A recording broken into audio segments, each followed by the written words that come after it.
Rabbi shrah li sadri wa yassir li amri wahlul 'uqdatam min lisani yafqahu qawli. Ibu-ibu yang dirahmati oleh Allah Subhanahu wa taala, alhamdulillah kita masih diberi rezeki oleh Allah Subhanahu wa taala, nikmat yang banyak, apakah itu sehat, apakah itu sempat, apakah itu keluarga dan seterusnya. Maka kita harus selalu senantiasa bersyukur atas semua yang Allah berikan kepada kita, walaupun mungkin kondisinya tidak seperti yang kita harapkan. Karena apa yang Allah berikan tentu itulah yang terbaik untuk kita. Adapun yang kita inginkan maka belum tentu itu yang terbaik untuk kita. Ibu-ibu yang dirahmati oleh Allah Subhanahu wa taala, dalam rangka untuk menjaga keistiqomahan kita di dalam beragama, karena Nabi SAW mengabarkan adanya orang-orang yang kemudian mudah terbolak-balik keyakinannya karena dunia, karena cobaan yang diberikan kepadanya, maka tentu kita perlu memaksa diri kita untuk menambah ilmu kita, menambah pemahaman kita terkait dengan Allah, terkait dengan Rasulnya, dan terkait dengan agamanya. Itu yang disebut dengan usulus salasah, agar kemudian kita terus istiqomah di jalan ini. Karena kalau kita tidak menguatkan diri kita, sedangkan setan setiap hari menggoda kita, mengerjai kita, membisiki kita, maka khawatirnya kita justru akan berbelok ke jalan-jalan yang tidak diridhoi oleh Allah Subhanahu wa taala. Dan salah satu cara untuk bertahan dari semua itu adalah bermajelis ilmu, kemudian menegakkan kewajiban kita sebagai seorang muslim seperti sholat dan seterusnya. Ibu-ibu yang dirahmati oleh Allah Subhanahu wa taala, kita masih dalam rangkaian pembahasan keutamaan istighfar dan perintah untuk melakukannya. Kita sampai di hadis yang ke 1879. Wa an Sauban radhiyallahu anhu qala, dari Sauban radhiyallahu anhu beliau berkata, kana Rasulullah sallallahu alaihi wasallam idan sarafa min salati istaghfara salasan. Jadi ini doa atau wirid ya, setelah sholat. Bahasanya beliau SAW ketika selesai dari sholatnya beliau beristighfar 3 kali. Astaghfirullah, astaghfirullah, astaghfirullah. Wa qala, kemudian beliau berkata, Allahumma antas salam wa minkas salam, tabarakta ya dzal jalali wal ikram. Yang artinya, ya Allah, anta salam, engkaulah yang maha memberikan keselamatan atau kesejahteraan. Wa minkas salam, dan dari engkaulah kesejahteraan atau keselamatan itu berasal. Tabarakta ya dzal jalali wal ikram, maha suci engkau wahai Rabb, ya dzal jalal, yang memiliki kebesaran, wal ikram, dan yang memiliki kemuliaan. Qila lil Auza'i, maka dikatakan atau ditanyakan kepada Al-Auza'i, ya, Al-Imam rawi hadis ini, bahwa ahadur ruwatihi, yaitu beliau adalah salah satu periwayat dari sini, kaifal istighfar, bagaimana istighfar yang dimaksud? Qala, maka beliau mengatakan, yaqulu, beliau berkata, astaghfirullah, astaghfirullah. Jadi ini istighfar yang paling pendek. Jadi kalau kemarin Sayyidul Istighfar itu termasuk istighfar yang paling baik, maka ini yang paling pendek, astaghfirullah, astaghfirullah. Jadi ketika kita mau mengikuti sunnah Nabi ini, maka istighfar 3 kali, ya, namun astaghfirullah, astaghfirullah, astaghfirullah. Lalu kemudian Allahumma antas salam wa minkas salam, tabarakta rabbana ya dzal jalali wal ikram. Kalau di sini tabarakta ya dzal jalali wal ikram, enggak ada rabbananya. Pengesahan dan penjelasan hadis ini telah diuraikan pada bab sebelumnya. Bab 244, keutamaan berzikir, dalam hadis nomor 1415. Cari dulu ya, 1415. Enten buatan di kitab ini. Wah, kitabnya jilid yang sebelumnya berarti 1400. Iya. Dan kitab sebelumnya, jilid sebelumnya. Iya, kita lanjutkan aja. Kemudian pada hadis yang ke 1877, an Aisyah radhiyallahu anha qalat, dari Aisyah radhiyallahu anha beliau berkata, karena Rasulullah sallallahu alaihi wasallam, bahwasanya Nabi sallallahu alaihi wasallam yuksiru ayyakula qabla mauti, bahwasanya beliau sebelum meninggal. Jadi di sini qabla maut itu berarti sebelum meninggal, berarti beliau masih ada. Kamilah nanti dalam sebuah hadis, lakinu mautakum bila ilaha illallah, talkinlah mautmu dengan la ilaha illallah. Ini bukan berarti orang matinya, tapi orang sebelum mati gitu. Jadi orang yang sebelum mati itu ditalkin, bukan orang yang sudah matinya. Kalau sudah matinya ya sudah nggak bisa nerok gitu kan. Maka di sini dikatakan bahwasanya karena Rasulullah SAW, bahwasanya Nabi SAW yuksiru ayyakula qabla mautih, memperbanyak ucapan sebelum wafatnya, yaitu apa? Subhanallah wa bihamdi, kemudian astaghfirullah wa atubu ilaih. Ya, maha suci Engkau wahai Allah, dan aku memujinya, astaghfirullah, dan aku minta ampun kepada Allah, kemudian wa atubu ilaih, dan aku bertobat kepadanya. Ya, di sini kembali kepada Allah Subhanahu wa taala. Ibu-ibu yang dirahmati oleh Allah Subhanahu wa taala, kadang sebagian kita niku salah melafadzkan, bukan wa atubu ilaih tapi wa atubu ilaik. Nah, jadi kita tinggal kembalikan ke dalilnya. Kalau dalilnya wa atubu ilaik, maka ya kita pakai wa atubu ilaih. Tapi kalau wa atubu ilaih ya kita pakai wa atubu ilaih. Kemudian pada hadis berikutnya, hadis 1878, wa an Anasin, dari Anasin radhiyallahu an, dari sahabat Anas radhiyallahu an, qala, beliau berkata, sami'tu Rasulullah sallallahu alaihi wasallam yaqul, aku mendengar Nabi sallallahu alaihi wasallam berkata, qala Allah taala berfirman, ya ibna Adam, wahai anak Adam, wahai manusia, innaka ma ta'autani wa rajautani ghafartu laka ala ma kana minka wala ubali. Nah, ini hadis yang luar biasa nih. Jadi Nabi Allah Subhanahu wa taala berfirman, wahai anak Adam, sesungguhnya innaka ma ta'autani, sekiranya kamu terus berdoa hanya kepadaku, wa rajautani, dan terus berharap hanya kepadaku, ghafartu laka, aku akan ampuni engkau, ala ma kana minka, atas apa yang pernah kau perbuat, dosa-dosamu dulu, wala ubali, dan aku nggak peduli kondisimu kayak gimana, seletak apapun kamu, aku nggak peduli. Selama tadi itu, selama masih mau minta ampun sebelum meninggal. Makanya tadi di atas, hadis di atas, sebelum wafat Nabi banyak mengucapkan subhanallah wa bihamdi, astaghfirullah wa atubu ilaih. Jadi seorang nabi yang dijamin selamat, dijamin surga, bahkan kalau salah itu diingatkan aja masih mengucapkan astagfirullah wa atubu ilaih. Maka kita tentunya ngapunten nggih, ya, di logika kan karena sudah mengingatkan umur kita antara 60-70, sedikit yang lewat dari situ, maka kita yang sudah kepala 6, lebih-lebih kepala 7, maka sebaiknya mengikuti sunnah ini, subhanallah wa bihamdi, astagfirullah wa atubu ilaih. Kenapa? Karena hadis di bawahnya Allah berfirman, ya ibna Adam, ma ta'autani, sekiranya kamu terus meminta hanya kepadaku, tidak berbuat kesyirikan, orang jaluk kepada yang lainnya, warojautani, dan hanya berharap kepadaku, tidak ngarep-harap pada macam-macam penunggu ini penunggu itu, gitu kan. Ghafartu laka, ampuni kamu, ala ma kana minka, atas apa yang pernah kamu perbuat apapun itu, wala ubali, dan aku enggak peduli dengan keadaanmu. Apakah kamu orang yang dianggap hina oleh manusia? Apakah kamu orang yang dianggap enggak punya oleh manusia? Apakah kamu orang yang tidak dianggap sekalipun oleh manusia?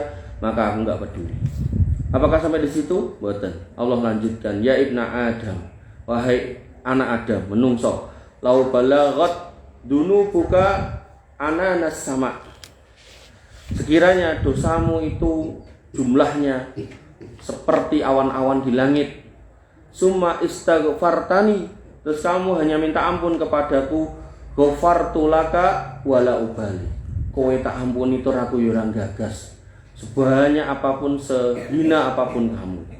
Wa ya ibna Adam, innaka law ataitani bi qurabil ardi khotoya, wahai anak Adam menungso, sekiranya kowe mara ning nggon aku nggawa dosa segede donya, gede banget gitu kan.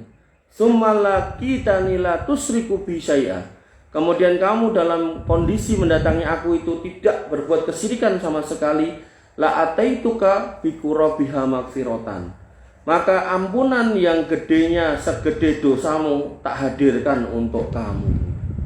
Maka ini menunjukkan bahwasanya Allah Subhanahu wa taala benar-benar memiliki rahmat yang luas kepada orang-orang yang beriman, yang tentu iman yang tidak diiringi dengan kesyirikan. Sampai Allah mengulangi wala ubali, ini pengen pinten iki? 1 2 kali.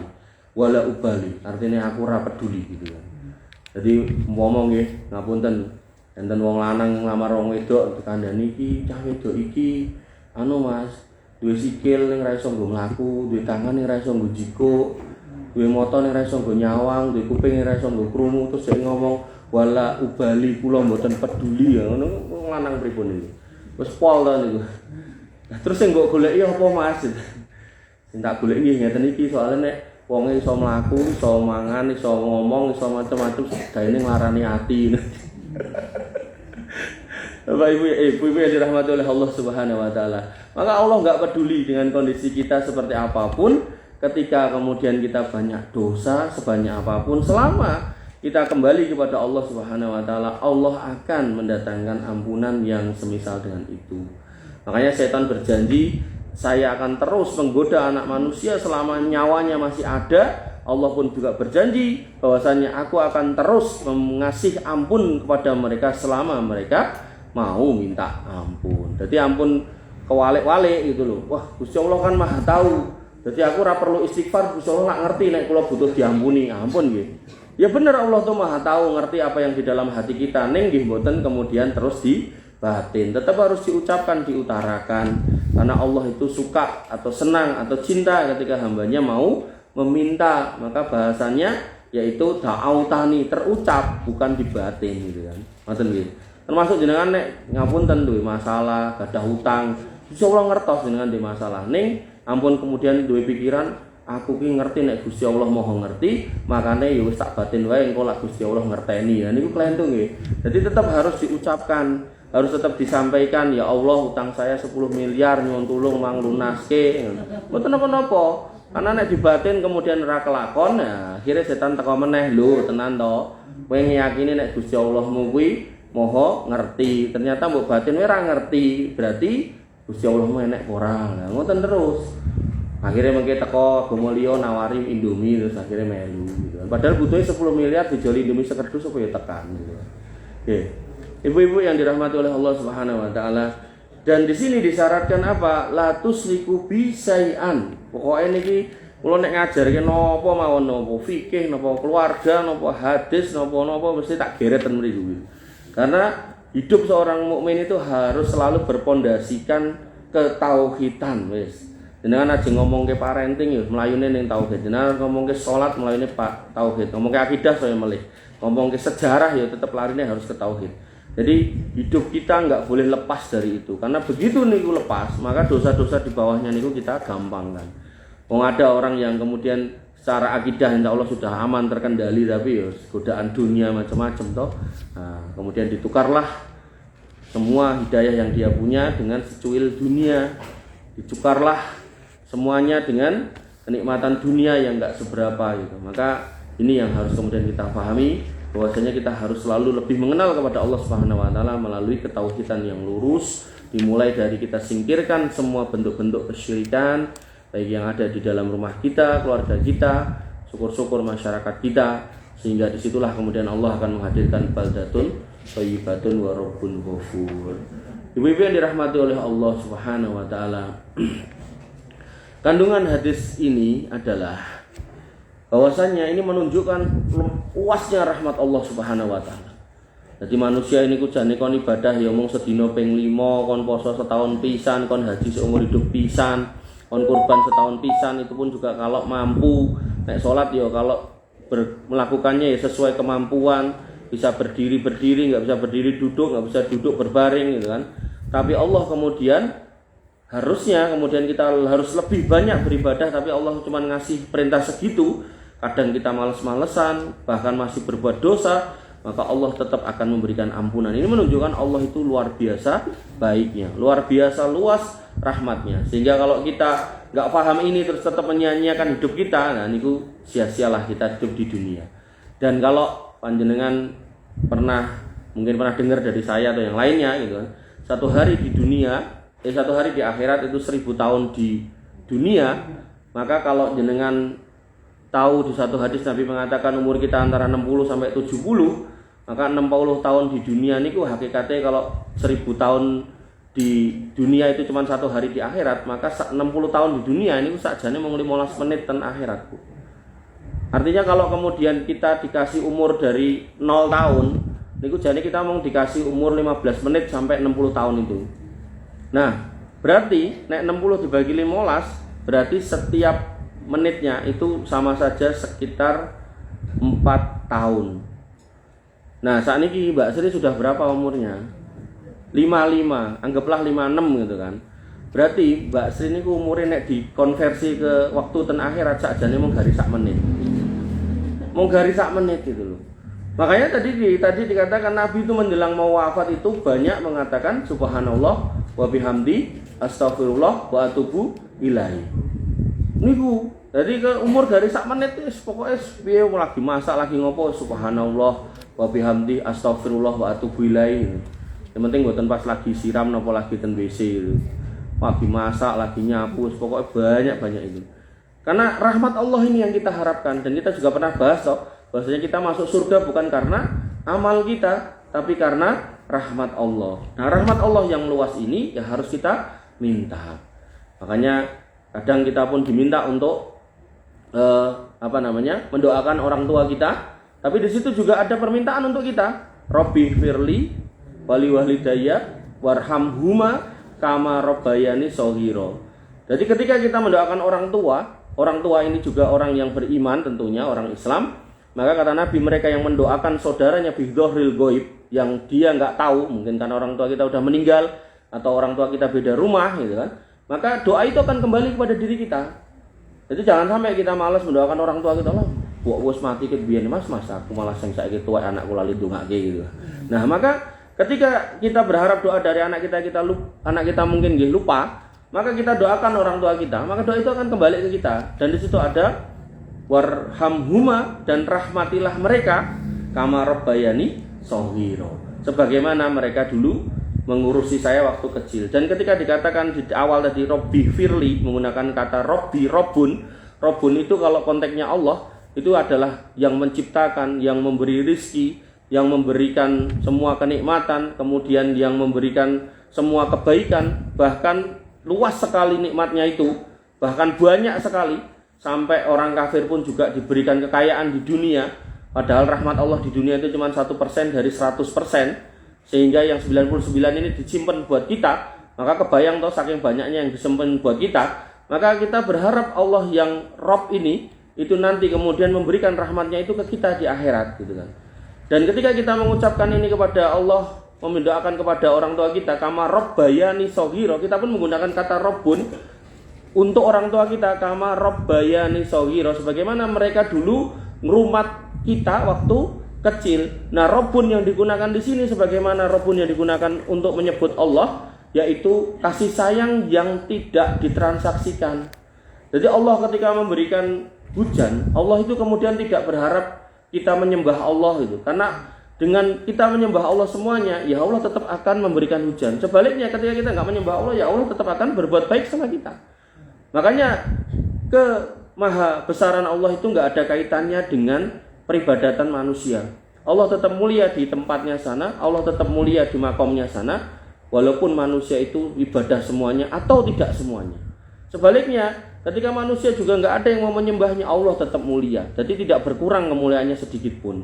Nah, orang tua juga demikian. Orang tua ketika ngurusi anaknya, hampir ya, mayoritas orang tua niku wis ora enek pangarep-arep napa-napa kejaba sehat, pinter, soleh, ngono wonten niku. Jarang niku ada orang tua sing kok nek gede gajimu sekian tahun gua aku itu jarang. Balekno ling nyusoni kowe mbiyen itu jarang gitu. Maka digunakan kata Rabbun, yaitu kasih sayang yang kemudian tidak bertepi gitu. Ini menunjukkan Allah itu rahmannya luas sekali. Sebagaimana orang tua memiliki anak yang kemudian merawatnya sejak kecil. Makanya ketika kemudian kita, walaupun sudah tua, kita pasti anak seseorang, anak orang tua kita, maka kita juga masih punya kewajiban untuk berbakti kepada mereka senajan mereka sudah nggak ada, dengan cara mendoakan tadi. Dan doa itu bisa menjadi ijol ketika kita berharap kita didoakan anak kita dan anak kita kok ya lali, maka kita doakan orang tua kita, maka doa itu akan kembali ke kita. Ibu-ibu yang dirahmati oleh Allah Subhanahu wa taala. Kandungan yang kedua, di sini menerangkan bahwasanya Allah menyukai jika para hambanya berdoa kepadanya, berharap darinya dan memohon ampun kepadanya. Sampai Allah mengatakan wala ubali, dan aku ora peduli. Itu menunjukkan saking senenge. Makanya kayak tak contohkan tadi seorang pemuda. Iki kok enek wong karo cah wedok ra iso mlaku, ra iso tangane ra iso dienggo, bahkan matanya buta, telinganya tuli, kok ya jek gelem gitu kan. Dan dia enggak peduli dengan itulah. Mungkin wallahu alam, mungkin dia seneng sama mertuanya karena mertuanya ternyata seorang yang sangat baiknya luar biasa, mungkin gitu kan. Atau mungkin dia seneng sama saudaranya, adiknya yang merupakan temannya, dia mungkin punya utang budi sehingga dia berusaha membalas utang budi yang nggak bisa dibalas itu dengan cara menikahi kakaknya yang cacat sedemikian rupa, mungkin ya wallahu alam gitu kan. Maka dia pun nggak peduli. Maka Allah lebih nggak peduli kepada kita ketika kita kemudian punya dosa yang banyak, sehina apapun kita, sekotor apapun kita, tapi kita mau kembali kepada Allah Subhanahu wa taala. Makanya ngapunten nggih, jangan pernah ya kita kemudian ketika mendapati ada saudara kita yang lagi tobat, bertato gitu kan, terus sholat di masjid, terus Mas, kowe ning kene ngregeti masjidku ampun nggih. Atau mungkin ngapunten ada perempuan yang kita kenal dulu profesinya enggak baik gitu kan, kemudian ke masjid justru kita cibir, jangan nih.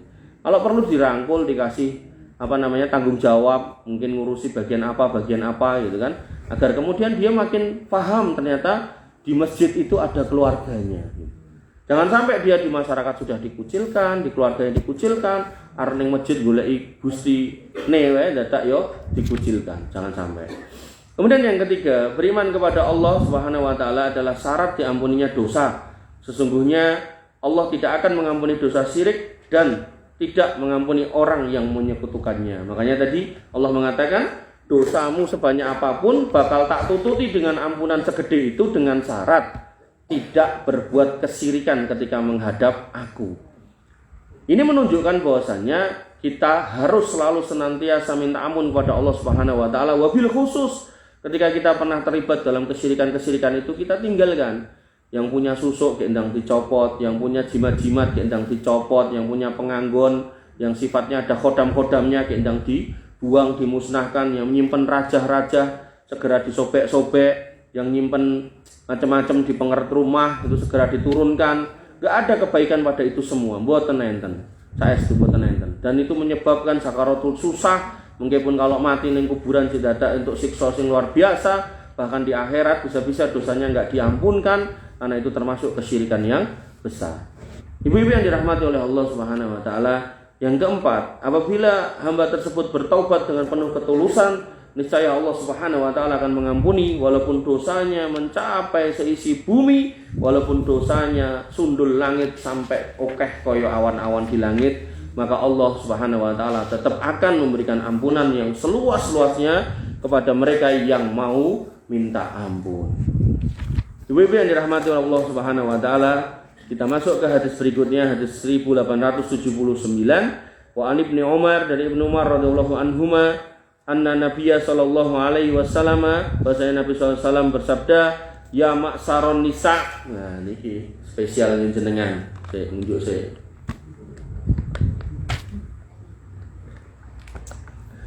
Ya ma'saron nisa, wahai para wanita. Wahai para wanita, wahai para ibu-ibu, tasaddaqna, do banyak-banyak bersedekah. Wa aktsirna minal istighfar, dan banyak-banyaklah kalian beristighfar.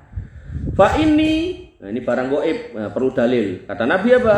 Fa inni ra'aitukunna aksara ahlinna. Karena aku kok nemoni kowe kabeh justru mayoritas menjadi penghuni neraka.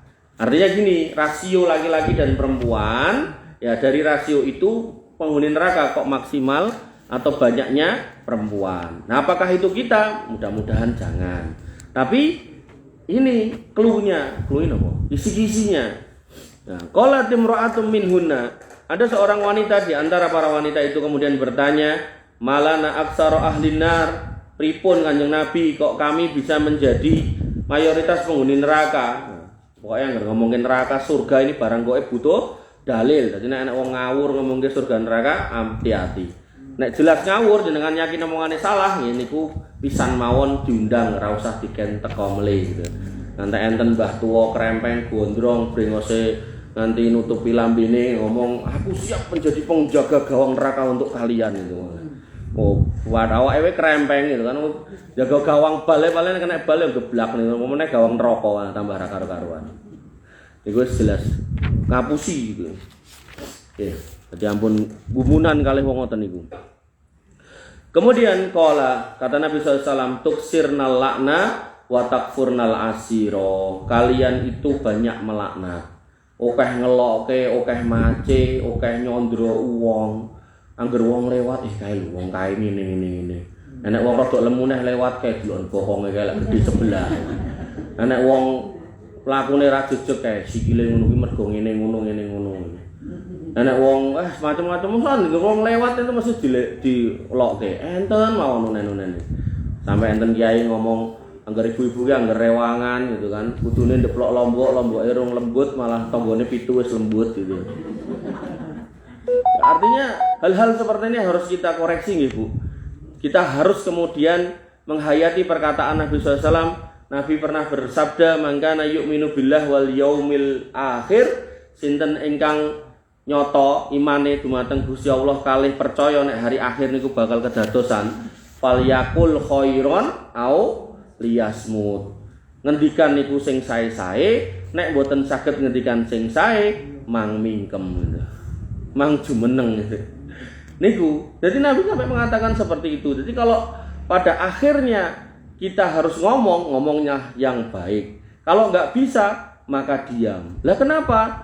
Dikatakan dalam Quran surat Qaf, Allah Subhanahu wa taala berfirman, "Ma yalfidu min qaulin illa ladaihi raqibun atid." Tidaklah suatu ucapan itu terucap melainkan di situ ada malaikat yang mencatat. Nah, itu yang kemudian kita sama guru-guru SD kita dikenalkan namanya Raqib Atid. Walaupun sebagian ulama mengatakan Raqib Atid bukan nama. Ala kulli hal malaikatnya ada, soal namanya khilaf di antara para ulama. Sehingga apapun yang kita ucapkan, apapun yang kita utarakan dengan mulut kita nanti akan dimintai pertanggungjawaban. Sehingga opsinya adalah falyakul khairon au liyasmut, ngendikan ingkang sae atau jumeneng diem gitu kan. Dan dalam hadis yang lain Nabi SAW mengatakan orang Islam itu siapa? Orang Islam yang temenan Islam, kata Nabi, man salimal muslimu min lisanihi wa yadihi, yaitu orang yang bisa membuat orang Islam lain itu nyaman dari mulut dan tangannya, selamat dari mulut dan tangannya. Cirine gampang niku, ketika jenengan ajeng dugi sing jenengan parani niku malah ngenteni, insya Allah niku kita itu orang Islam yang baik. Tapi nek Mbak Sri meh teko iki bubar yo. Niku berarti kita orang Islam yang jelek. Sampai Nabi SAW pernah ditanya, ada seorang wanita ya Rasul, dia rajin sholat malam, berarti sholat wajib nggih dilakoni. Kemudian juga rajin puasa sunnah, berarti puasa wajib nggih dilakoni. Tapi tutuke niku mboten mandeg nyelatu tanggane, nyelatu dulure sesama muslim. Niku pripun? Kata Nabi, dia finar, dia masuk neraka cobi. Kemudian gimana dengan si fulanah yang satunya?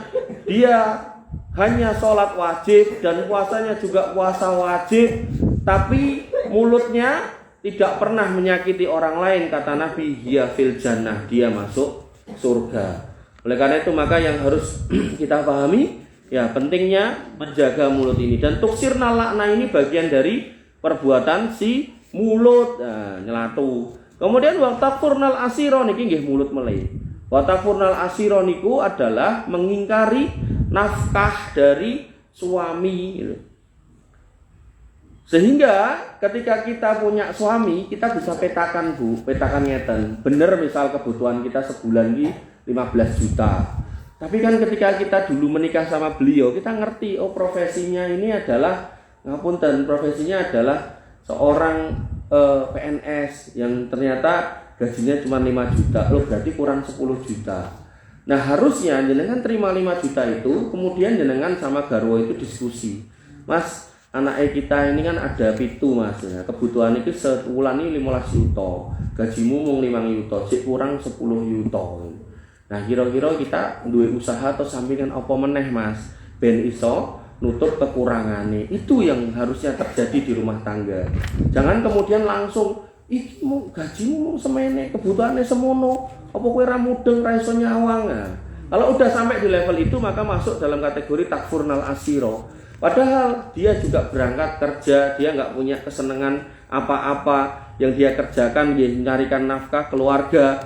Maka ya harusnya kita terima dulu, kemudian kita diskusi kekurangannya diambil dari mana atau gimana diusahakannya. Apalagi ketika panjenengan misal punya skill dagang, punya skill membuat makanan atau membuat apa gitu kan, maka membantu ekonomi keluarga juga tidak ada masalah. Apalagi sekarang itu banyak usaha-usaha yang bisa dikerjakan dari dalam rumah gitu kan. Makanya pentingnya mengaktifkan PKK. Nah, PKK niku agar kemudian nggak cuma jadi ajang kumpul ngobrol-ngobrol tok gitu, tapi biar gimana caranya agar kemudian para wanita itu berdaya gitu. Nah niku nek mungkin dengan telusur ten balai kota niku sok enek programe enten danane Bu. Enten modale barang gitu. Jadi cobi di rembug sing sae disampaikan ten RT RW diunggahke tekan lurahe, mungkin ten balai kota niku enten danane. Solo niku duitnya kathah Bu, 2 triliun sekian gitu, 2,3 triliun. Niku dingge panjenengan sing KTP Solo cacahe mung 538.000 orang. Iku duit akeh banget, gede banget gitu. Makanya kalau jenengan bisa kemudian punya program-program yang baik, diutarakan dengan proposal-proposal yang baik, niku enten corongnya banyak, dari mulai dinas koperasi UMKM, dari mulai dinas sosial, dari mulai dinas pemberdayaan wanita dan anak, kemudian banyak Bu. Saking KB niku nggih saged, saking PKK niku nggih saged. Jadi pos-posnya banyak kalau memang mau menggali. Ya, tinggal siapa yang mau jadi inisiatornya itu. Artinya saya tuh punya bayangan tuh panjenengan misal ngumpul gini ngaji, tapi setelah ngaji jenengan punya usaha bareng-bareng niku nopo gitu kan, yang disepuyung bareng, yang dijalankan bareng, syukur-syukur modal awalnya dari pemerintah kan ngoten. Sangka usate piye ora apa-apa nek ra akeh gitu. Nek akeh-akeh ya kusik Bu. Wa takfurnal asira nggih. Jadi pokoknya jangan pernah kemudian kalau kita sudah lihat suami kita wis mati-matian kerja, makanya saya sering nyontohkan ngapunten kalau ada yang garwonya atau putronya yang gojek, itu piai yang gojek dari bar subuh nganti tekan maghrib, itu insya Allah sedino ora karuan entuk 500.000. Kok delalah kebutuhan jenengan sedino niku kudune 750 ya berarti kurang 250. Nggih ampun jenengan ngomong ten piyaine niku ten garwa jenengan apa ten puton jenengan kok mung semene to Mas. Kebutuhannya kurang gitu. Padahal dia juga sudah mati-matian mencari. Makanya kalau naik Gojek niku kan kalau sok ngobrol itu, dan dari obrolan itu kan terekam sama saya bagaimana kemudian susahnya mencari duit gitu kan.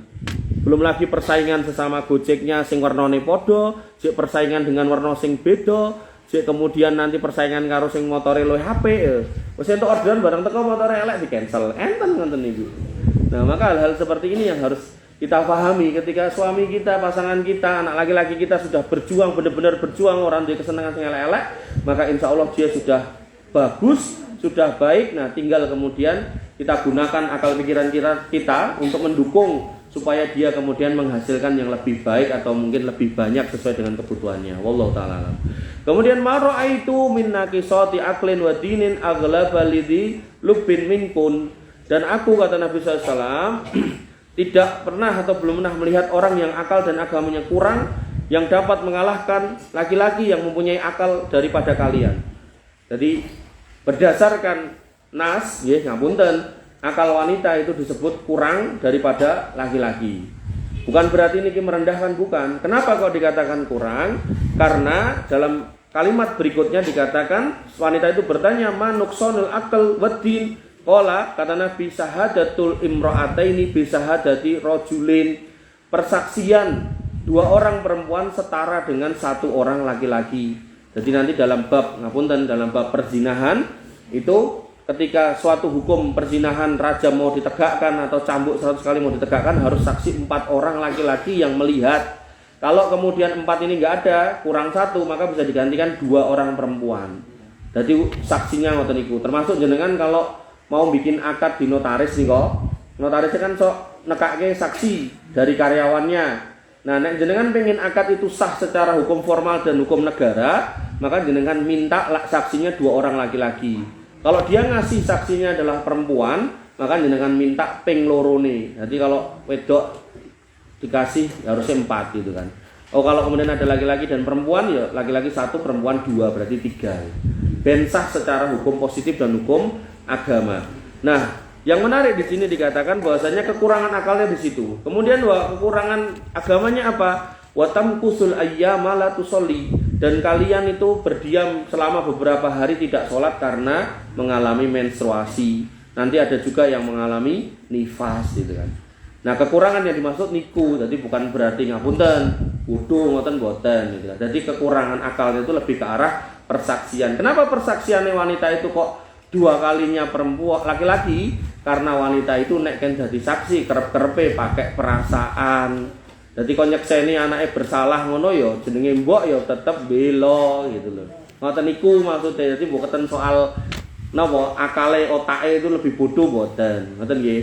Nah, kemudian di sini tadi sampai dikatakan bahwasannya mara'aitu min naqisatil aqlin wa dinin aghlaba lidilubin minkunna. Senajan wong lanang niku akale luweh dhuwur, luweh tinggi daripada perempuan dalam hal persaksian itu setengahnya, artinya perempuan 1, laki-laki setengah, atau laki-laki 1, perempuan itu 2, diakui seperti itu. Dan kalau laki-laki itu bersaksi itu bisa tetap tanpa pakai perasaan, ning laki-laki niku nggih lemah kalau kemudian berhadapan sama wanita. Jadi wong lanang niku senajan akale kuat, nah enten sing boten kuat sanese akal niku. Ini yang harus kemudian dihati-hati. Pramila kalau gadah garwa gitu. Nah, itu dalam bab mahram ada kata-kata napa? Ada kata-kata alhamu al maut. Ipar niku maut. Nah, jadi ampun kemudian gampang ke wis Dik adike wedok wis sono karo masmu garone jenengan terke ning pasar. Iya. Mangkate nggo tas pasar ning bablase ya ora ning pasar gitu. Nang Tawangmangu gitu kan. Iki pasar juga pasar Tawangmangu toh. Mulai go belanjaan ning kota Tawangmangu gitu kan. Nah, atas-atas gitu. Jadi alhamu al maut. Kenapa kok dikatakan al maut? Karena banyak orang ngeremeh ke rapopo kan iki adikku kayak bojoku ora mungkin aneh-aneh gitu. Lah wong akale wis enten raketan kelong kan. Nah, akale kelong ning sing nafsune kan mboten kelong. Dengan begitu kan kemudian malah tambah gitu kan, malah dikongkon. Niku cara pun enten blarak niku malah jenengan grujuk nganggo lengopet gitu kan. Ya makbul wong blarak garing nyumete murup kok dadak digrujuk. Ibu-ibu yang dirahmati oleh Allah Subhanahu wa taala, anjuran bagi kaum wanita untuk bersedekah dan berbuat baik serta memperbanyak istighfar dan juga amal-amal ketaatan lainnya karena mereka sering melaknat, mencela, mengingkari hak suami. Jadi ini termasuk cara untuk mengurangi dosa kita yang kadang refleks unek-unek garwa dengan cara bersedekah. Lah sedekahnya nek niki duit nafkah suaminya minta izin dulu. Tapi nek niku duit jenengan, hasil jenengan kerja lho sumangga. Atau mungkin jenengan gadah putrane pun makarya terus ngekeki iki nggo mamah iki nggo bapak gitu kan. Maka sing jenengan niku jenengan sedekah nggih monggo. Kemudian yang kedua, hadis ini menerangkan haramnya mengingkari hak suami karena yang demikian itu termasuk dosa besar, bahkan pelakunya berhak mendapatkan ancaman neraka. Jadi hak suami itu apa? Hak suami adalah dihargai ketika dia sudah bekerja dengan sebaik-baiknya. Makanya banyak konflik rumah tangga niku nggih ujung-ujungnya sok-sok nggih. Banyak-banyaknya ini nek kula maos niku nggih urusan ekonomi, sing nafkah kurang, sing kemudian rumahnya kurang gede, sing kemudian ditik-tik kancane gitu kan. Sampai ada murid saya itu tukang operator pom bensin niku cerita ini. Ustaz, saya minta nasihatnya karena saya sudah ditinggal kabur istri saya. Lah ngopo ya Mas gitu. Ya dia digondol sama teman kantornya gitu. Lah kantornya kantor apa? Kantor leasing. Lah kowe kerjamu apa? Saya cuma operator pom bensin. Oh, ya wis sing sabar gitu. Dan cerita kayak gitu banyak gitu kan. Biar nikah mergo sing lanang sugih begitu bisnisnya jatuh, kemudian yang perempuan melipir golek liyane. Maka hal seperti ini harus kita bongkar dari diri kita luruskan lagi niat berumah tangga, apakah soal dunia, apakah soal akhirat. Kalau soal dunia kita perbaiki pelan-pelan, ya kita rubah orientasinya soal akhirat. Sampai saya pernah ngobrol sama ibu-ibu, sekarang suaminya sudah meninggal. Jadi suaminya ini golek ra ukur. Ning dhek sabar, ibu-ibu niki. Jadi dulu dia pernah nikah terus cerai, punya anak perempuan, terus anak perempuan ikut suaminya dong. Nah, terus dia nikah lagi sama bapak-bapak itu. Dan itu pun istri kedua. Nah, kemudian dia cerita ketika suaminya ini sakaratul maut, bukan sakaratul maut, pokoknya gerah lah. Tapi menjelang meninggal, belum sakarat. Dia cerita itu. Jane Pak ini tuh nyebut namanya ini. Wong sugih Mas, kerjane ning perusahaan gas. Pensiunane akeh banget, gajine akeh banget. Tapi dhek nek karo aku hitungan banget gitu kan. Tapi ya aku tak sabari Mas. Aku ya iso masak ya aku dodolan sego, aku iso gawe peyek ya aku dodolan peyek, aku iso gawe roti dodolan roti, tak sabari gitu kan. Yang penting sing tak delok aku nek tangi wengi kae Mas gitu kan. Tak delok bojoku iki Mas sing pelite ra ukur iki. Kuwi gelar sajadah tahajud ngangkat tangan nangis-nangis ndongake anake. Oh. Jadi seorang wanita itu kadang itu nggak harus kemudian melihat laki-laki atau suami itu full sempurna, nggak ada orang kayak gitu, nggak ada. Jenengan ketok delok kula ketok ganteng, jane asine yo ganteng gitu. Maksudnya jenengan nek tekok bojo kula mesti yo eneng wae, sing kurang iki kurang kuwi gitu kan. Jadi mboten sing pripun ngoten mboten, nggak ada orang sempurna itu nggak ada. Maka jenengan cukup melihat satu atau dua kelebihan dari pasangan jenengan yang nggak ada di tempat lain, ya itulah jadikan sebab untuk bertahan. Dah itu aja wis. Nggak perlu kemudian wis kudu koyo iki koyo ngono. Alah, ora bakal enek, ora bakal tempuk gitu. Karena nggak mesti akan kurang. Jenengan delok sing mriko gagah bojone ora, akhirnya salah meneh gitu. Padahal sing gagah malas kerja gitu kan. Nah, ngoten lho. Makanya saya selalu katakan ten pundi-pundi gitu kan. Selama jenengan mendapati pasangan jenengan itu ora kon salat mangkat salat, ora kon megawe mangkat megawe, ya insyaallah niku piyai sae. Dah gitu aja, sesimpel itu. Wong ya arep napa wong kari semenit to Mbak Sri? Heh? Ora umure ora jame umure kan kari semenit to. Kan 56 gitu kan, kurang petang tahun. Nah, petang tahun kuwi semenit akhirat kan kurang semenit to, gitu loh. Meh ngopo? Apa meh rabineh to? Tak golek iki nah. Boten, Pak. Nah.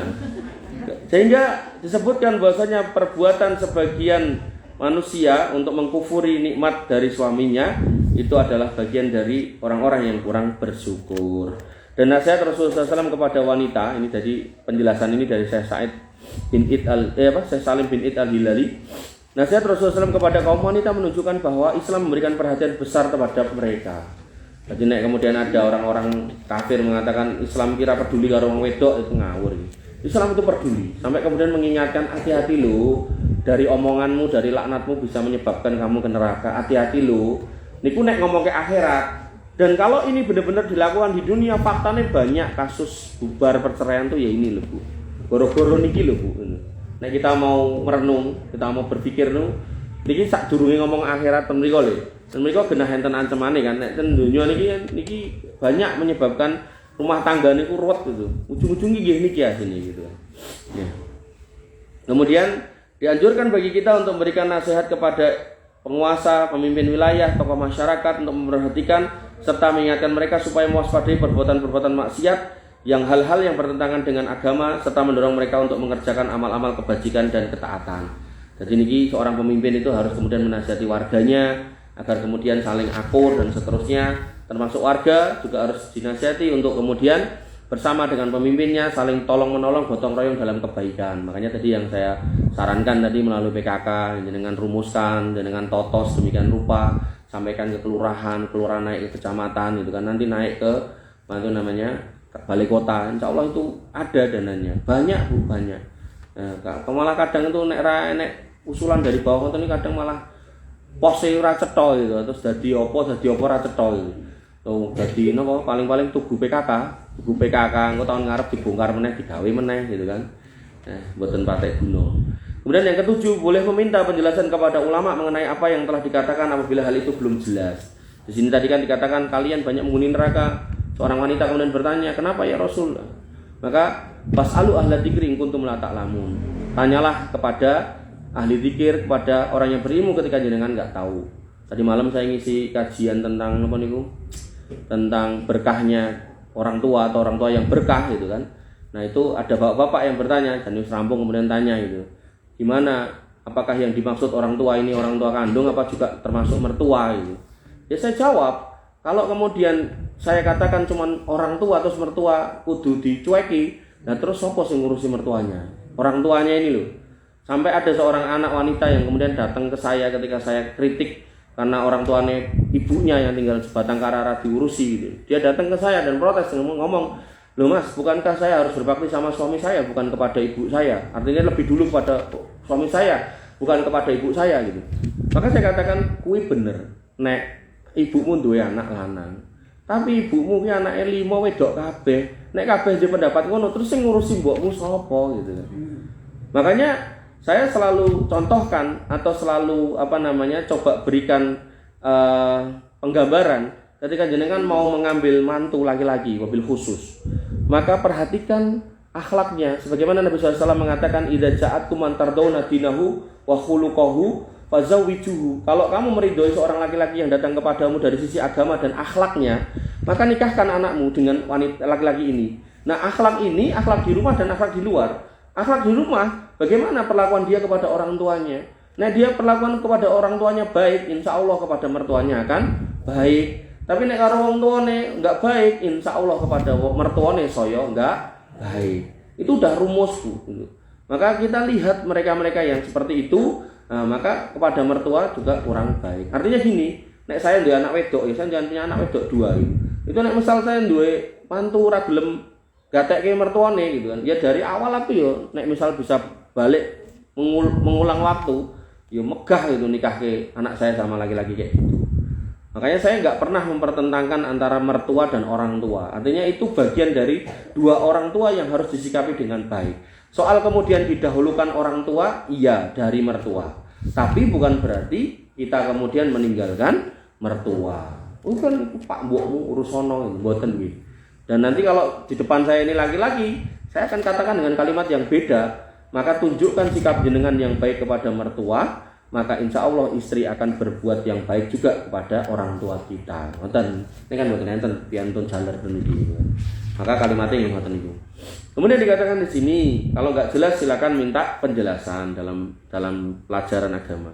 Yang ke-8, keterangan bahwa secara umum kaum wanita memiliki kekurangan dalam hal ketepatan dan daya hafal. Ini kalau penjelasan si Syekh ini.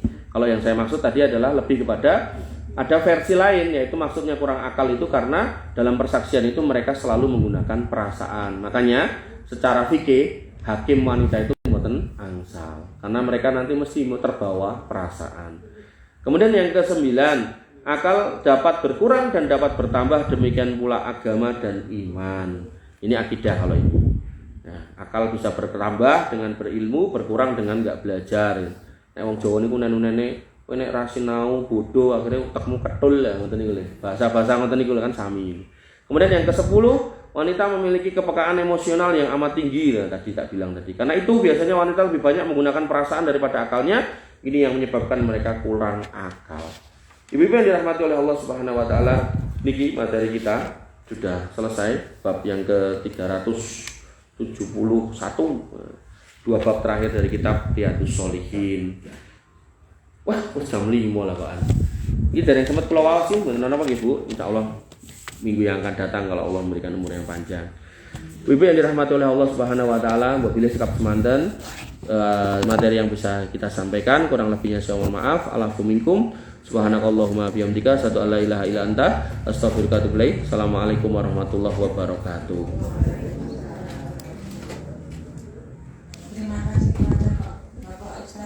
Yang telah menyampaikan tausiahnya pada sore hari ini, semoga bisa manfaat.